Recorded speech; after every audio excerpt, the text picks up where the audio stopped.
The Southern Tier, community is the name of the game.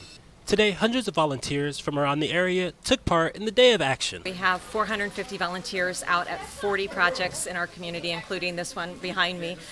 It's just an incredible day for people to come together and show their compassion. In Elmira, the Neighborhood Transformation Center received some renovations inside and out with the help of some volunteers. We chose the center as our Day of Action with the United Way, just because of what the center does for all the homeless community.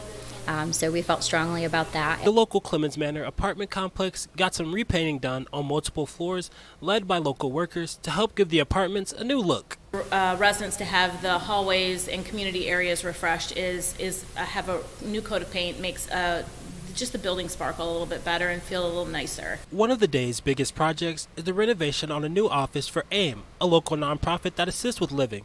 With 3 locations spread across Corning and Elmira, the new building helps centralize work along with some other needed items. Bought this building recently and we intend to use it as kind of a warehouse, a flexible storage space for all of our programs really, but especially our food pantry and our supportive housing program.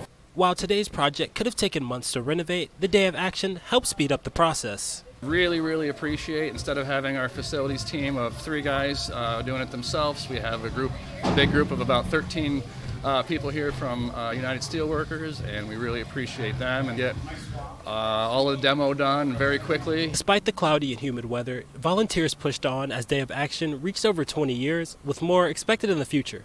Dante Brown, Big Fox News.